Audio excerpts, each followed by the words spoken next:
Indeed. Now next, a story which might include sexual references and descriptions, so if you've got a child with you, you might want to take them away from the telly for the next 10 minutes or so. We're talking about a well-known branch of Christianity with millions of worshippers worldwide.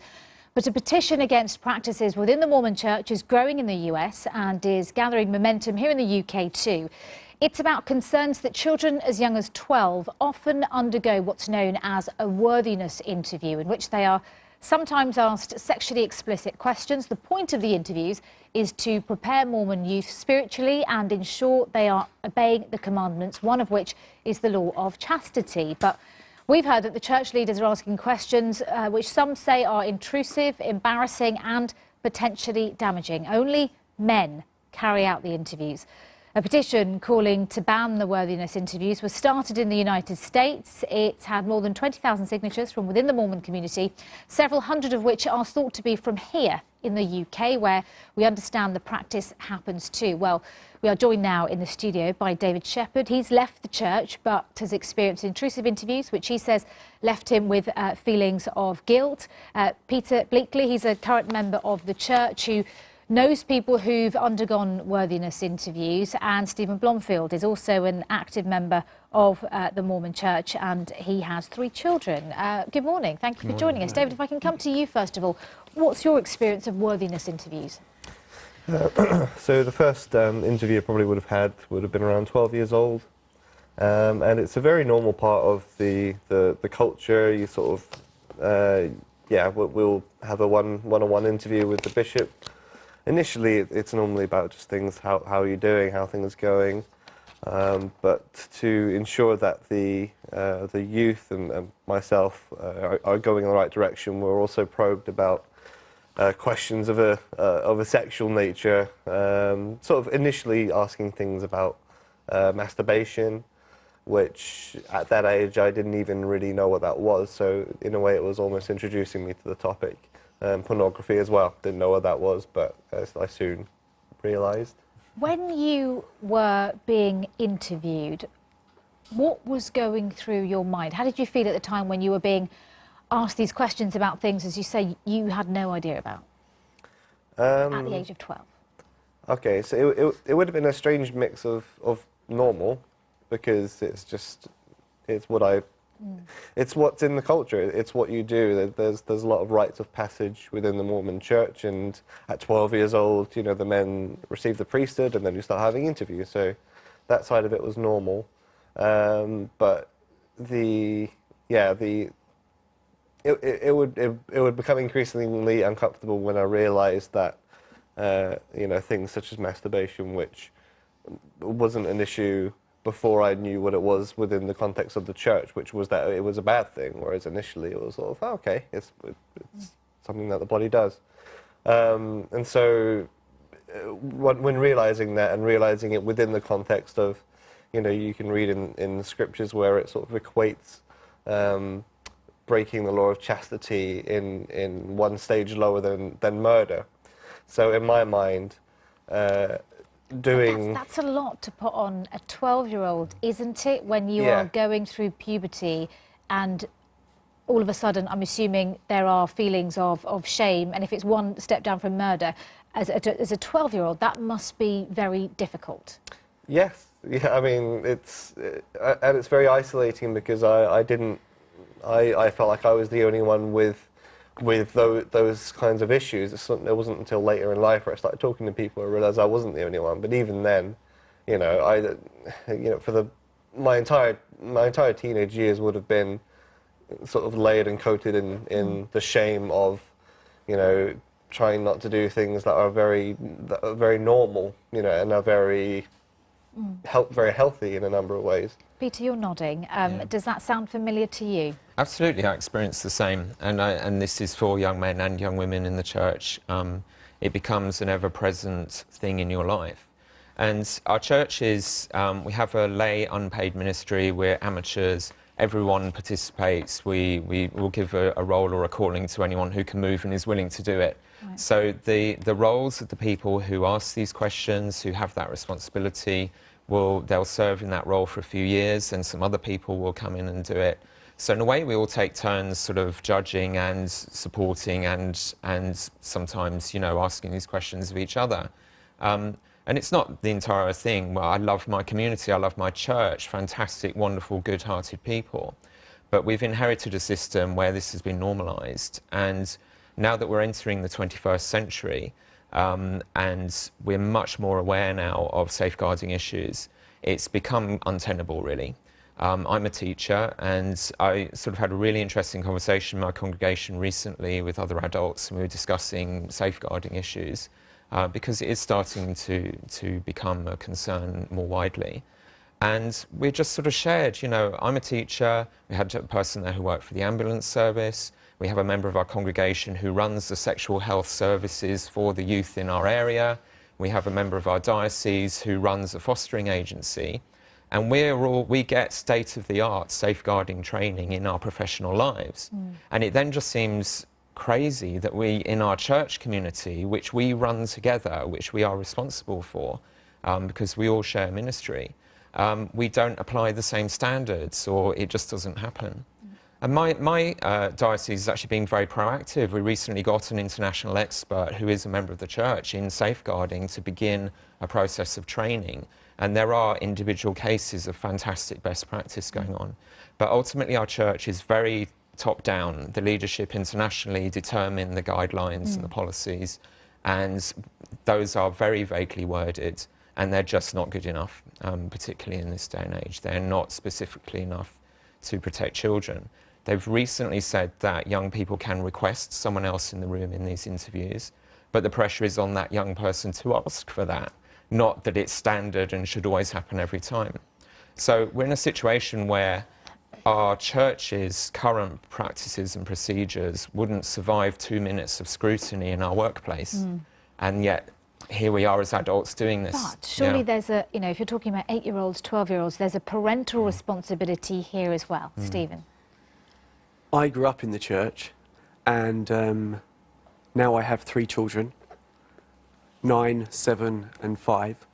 The church has a hierarchy which is directed from the United States, and that's the teachings are correlated and taught in congregations worldwide. And all those are the same teachings. And there's some fantastic teachings that the church offers. If you believe in God and Jesus Christ, that's what they're promoting. But they're also promoting standards. And they're encouraging members to contribute positively to their community, and they're encouraging members to live their standards as uprightly and with integrity and morality as much as possible. With that, though, those standards become prescribed, and they get taught to children. And at 8 years old, that age that we've been talking about, that's when they can officially be baptised and become a member of the church in a formal sense. And so there is an interview that they go through with the bishop, who's the leader of their local congregation. And then as they go through the youth programme in the church, which is fantastic, it encourages the individuals to better themselves, to be a better person and to help others and care about others. But they're also taught all these standards which could be seen as for their safeguarding.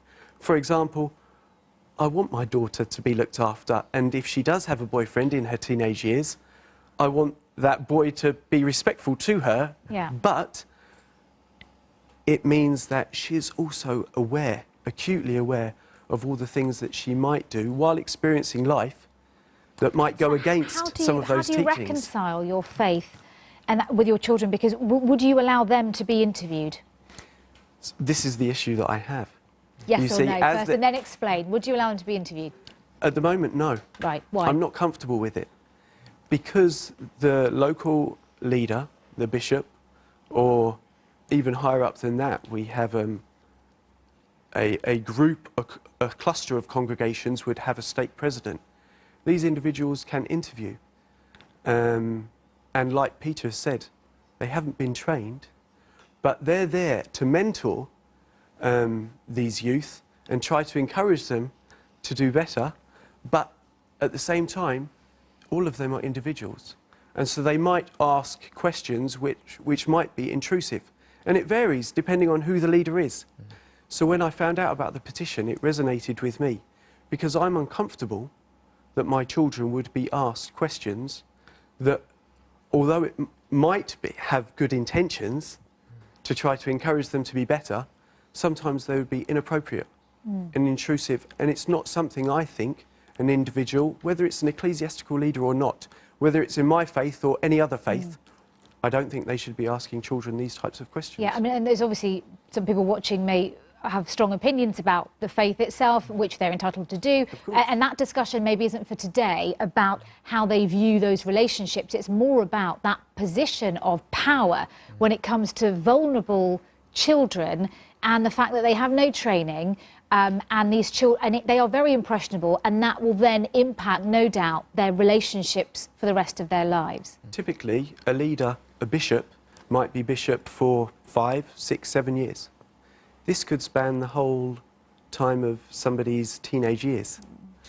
And if somebody felt like they were falling short from the standards set by the church, which are good, wholesome, respectable standards, I don't have issues with the standards. Well, the chastity thing being one down from murder, but... OK, so the importance that is placed on them might be severe, and it does concern people. So when individuals might fall short, this means that they might be going to their local leader, who is representing their God, Jesus Christ, and confessing their sins, and they're also at their most vulnerable. And it only takes one leader that is exercising his position inappropriately, where, as I've read in the petition, many people have had experiences which are horrifying. Yeah. Have you experienced guilt as a result of these worthiness interviews? Yes. Just briefly. Yeah.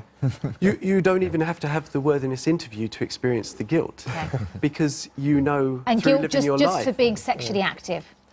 Well, even something as simple as masturbation, which you would say is a part of normal teenage development, you know, I think in a sense our concern is the parameters of what is considered to be part of the law of chastity goes too far. We do not have a culture of being very good at talking healthily about sexual matters. There are always a few individuals who, partly because of their professional experiences, may be brilliant at that. But we do, you know, the Protect LDS Children movement and petition is not about bringing the whole thing down. It's just about saying some of this is not right. We shouldn't have men one-to-one with children in a room. That's just standard now in safeguarding. But it's only men who carry out these interviews, which is problematic in itself. And it's that brings in 2018, issues for many women. Can I ask you, did you sign the petition? I have not Stephen? signed the petition, just because I haven't gone on the website online. Are you going to sign the petition? I'm in full support. And Sam Young, the gentleman that spoke out, I'm in full support of everything that he's done. And I probably will sign the petition, but I've also discussed it with other members of the church, other family members. Will you sign it? Enthusiastically, I've signed it and donated to the cause, Okay. And 50,000 people have signed it Just so as far. enthusiastic, David? Yeah. Well, I've probably signed it more than once by accident. Right. But I'm going to, and again, this is a very focused discussion. This isn't about the Mormon faith. This is about a particular element. And these worthiness interviews I want to add. And this email's come in from Simon Fagg, who says, in faith communities, the process of repentance, including confession when someone has sinned, is a long-standing and helpful process in drawing closer to God. It is, in my experience over the many years, that when youth confess voluntarily, they are very relieved and much happier. I am a lifelong member of the church, and as a youth, I found these meetings with my bishop inspiring and helpful. You have focused on conversations about sex, I assume, because it makes a good headline, but the majority of the conversation is checking how the young person is doing in all aspects of their life. These meetings supplemented the support and guidance I received from my parents. As a father of 7 children, I also have appreciated the love and support that's been offered by these leaders to me, my children, and to our family, including interviews about worthiness. So the final word goes to Simon. Well, in fact, no, the final word goes to the Europe area of the Church of Jesus Christ of Latter-day Saints, who sent us this statement. We share a common concern for the safety and well-being of youth. We condemn any inappropriate behaviour, regardless of where or when it occurs. Local church leaders are provided with instructions regarding youth interviews and are expected to review and follow them. A caring, responsible spiritual leader plays a significant role in the development of a young person by reinforcing the teaching of parents and offering spiritual guidance. We express gratitude for the thousands of volunteer church leaders, men and women, who selflessly serve and mentor youth, individuals and families throughout the world. As with any practice in the church, we continually look for ways to improve and adjust by following the Saviour Jesus Christ and meeting the needs of our members.